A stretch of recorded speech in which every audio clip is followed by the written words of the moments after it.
எனக்கு வேலை.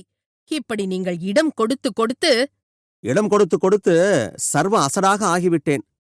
போகட்டும். உன் வயிற்றிலே பிறந்தபோது அவள் சமத்தாக பிறந்தாள் அல்லவா? அது போதும். இந்த கலாட்டாவெல்லாம் இப்போது எதற்காக என்று கேட்கிறேன். லலிதா என்ன செய்து விட்டாள்? எத்தனையோ தடவை சொல்லியாச்சு. தபால் ஆபீஸுக்கு தனியாக ஓடுவேன் என்கிறாள். வருகிற தபால் வழியிலா நின்றுவிடும்? தை பிறந்து விட்டது.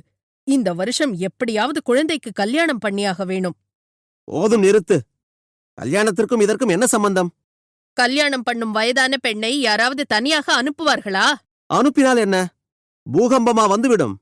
தபால் ஆபீஸ் 2 ஃபர்லாங் தூரம் கூட இல்லை.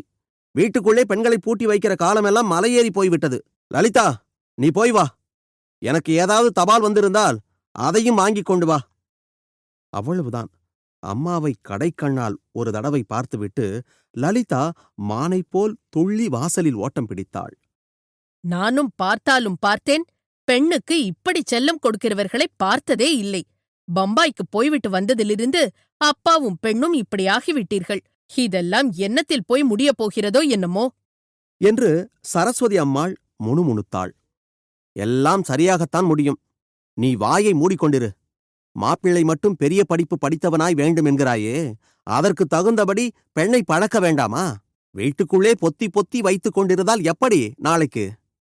இதற்குள்ளே வாசலில் இருந்து யாரோ ஒருவர் வருகிற காலடி சத்தமும் கனைப்பும் கேட்டன.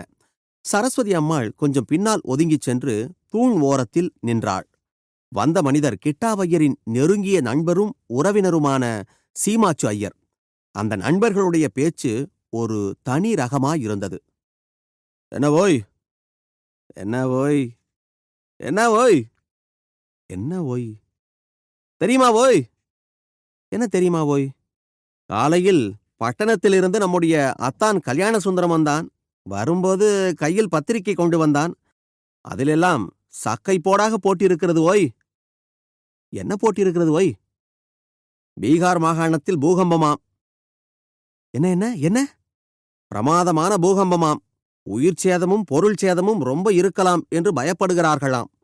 பத்திரிகை பூராவும் இந்த ஒரு விஷயந்தான், சக்கை போடு. சீமாச்சு, இது என்ன அதிசயம்? எது என்ன அதிசயம்? நீ வருகிறதற்கு 5 நிமிஷத்துக்கு முன்னாலேதான் பூகம்பத்தை பற்றி பேசிக் கொண்டிருந்தேன். என்ன பேசிக் கொண்டிருந்தீர்? சரசுவிடம் குழந்தை தபால் ஆபீஸுக்கு போனால் பூகம்பமா வந்துவிடும் என்று சொல்லிக் கொண்டிருந்தேன். சொல்லி வாய் மூடுவதற்குள் நீ உள்ளே நுழைந்து பீகாரில் பூகம்பம் என்கிறாய். பிராமணர் வாக்கு உடனே பலித்து விட்டதாக்கும். நீர் என்ன சாமானியப்பட்டவரா?